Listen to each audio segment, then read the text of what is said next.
আজকেও আমি শুনে আসলাম, একটা ফেসবুকে ভিডিও আসলো, শায়েখ আহমদুল্লাহ, প্রায় যুবকরা তাকে চিনে।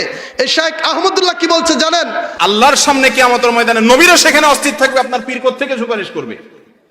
যার যার আমল তার একমাত্র বাঁচার অবলম্বন। অতএব এই কথা ঠিক না যে পীর ধরলে বা ওসিলা ধরলে সে নাজাত করে দিবে। আহমদুল্লাহ সাহেব বলেছে ওলিদের কোনো অস্তিত্ব থাকবে না, আর নবীর তো অস্তিত্ব নাই, ওলিরা কি করে শাফাত করবে? নাউজুবিল্লাহ কান। আমি আহমদুল্লাহ সাহেবকে বলতে চাই মিডিয়ার মাধ্যমে, ও চূড়া মেশকাত শরীফ ভালো কইরা পড়ো। মেশকাতের 5611 নম্বর হাদিস, অধ্যায়ের নামটা বলছি কিতাবুজ জুহদি বাবু যিকরি শাফাআহ। এই বাবের ভিতরে হাদিসটা এসেছে। আল্লাহর নবীর সাহাবী উসমান বর্ণনা করেন 3 শ্রেণীর ব্যক্তি কিয়ামতের মাঠে শাফাত করবে। মারহাবা কোন? মারহাবা। কয় শ্রেণীর ব্যক্তি? 1 নম্বর হচ্ছে নবীগণ কিয়ামতের মাঠে সুপারিশ করবে। কি মনে হয় সব নবীদের সেরা নবী আমাদের নবী মুস্তাফা? চিল্লা এখন ঠিক কিনা? এই যে বললো নবীর অস্তিত্ব থাকবে না, আপনাদের কি মনে হয় মৌলবীর ঈমান আছে না গেছে? জুড়ে কোন আছে না গেছে? আমার নবী বলেন কিয়ামতের মাঠে সর্বপ্রথম আমি নবী আমার রওজাত থেকে উঠবো, ওয়া আউয়ালু শাফিঈন ওয়া আউয়ালু মুশাফফাঈন। আমি নবী প্রথম সুপারিশ করব, আমার সুপারিশ প্রথম আল্লাহ কবুল করবে। কোন সুবহানাল্লাহ। এক। দ্বিতীয় নম্বর বলা হচ্ছে এখানে যে কি সুম্মাল উলামা, দ্বিতীয় নম্বর যারা আলেম হবে, উলামা হবে, পীর বুজুর্গ হবে। মুশরিকুল্লাহ দরবার শরীফের ইমতিয়াজ কেবলা, উনি শুধু হাকিকতেই পীর নয়, শরীয়তেও যেমন পীর, হাকিকতেও তেমন পীর। কপালের চক্ষু দ্বারা যেমন কিতাব পড়ে, অন্তর চক্ষু দ্বারাও কিতাব পড়ে। এই আল্লাহর ওলিরা যখন কি বলে আপনার হাসরের মাঠ কায়েম হবে, তখন ডাকবে। সূরা বনী ইসরাইল 71 নম্বর আয়াত, ইয়াউমা নাদউ কুল্লা উনাসিম বিইমামিহিম, ডাক দিয়ে বলবে কোথায় রহিম ডালি, কোথায় মেসের ডালি, কোথায় আছো তোমরা?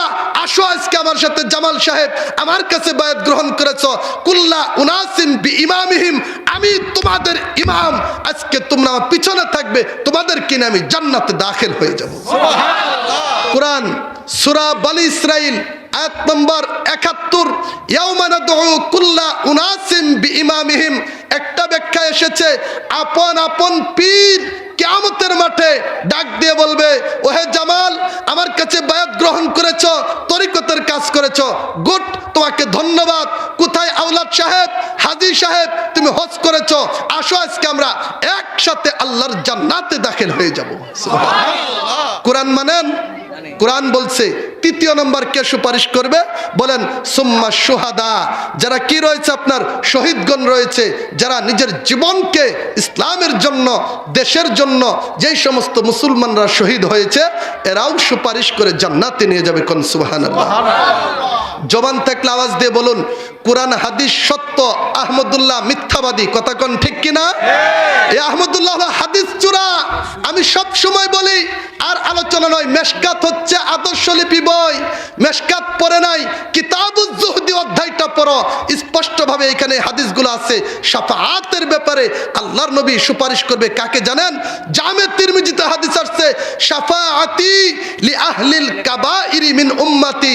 ওই যে আপনি কবিরা গুনাহ করছেন, ওই যে আপনি নামাজ পড়েন নাই, ওই যে আপনি জিনা করছেন, চুরি করছেন, বেপরদায় চলেছেন, সুদ খেয়েছেন, ঘুষ খেয়েছেন, এইগুলা হলো কাবিরা গুনাহ।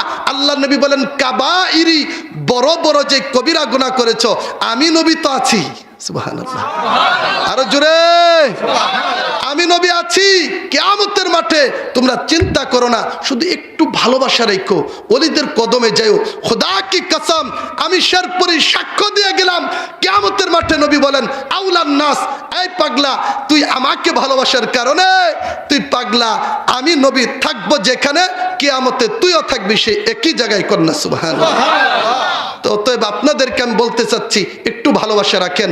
নবী সাল্লাল্লাহু আলাইহি সাল্লাম বলেন এই কাবিরা গুনাহগার উম্মত গুলাকে হাত ধরে ধরে আমি নবী জান্নাতে দাখিল করিয়ে দিব। কোন সুবহানাল্লাহ। অতএব কোন আহমদুল্লাহ রাজ্জাক বিন ইউসুফের কথায় আমাদের ঈমান আমরা নষ্ট করব পারবেন তো ইনশাআল্লাহ? আল্লাহ পাক রব্বুল আলামিন যেন আমাদেরকে হক্কানি একজন আল্লাহর ওলির হাতে হাত দিয়ে বায়াত গ্রহণ করে কবরে যাওয়ার তৌফিক দান করে। সবাই কই আমিন।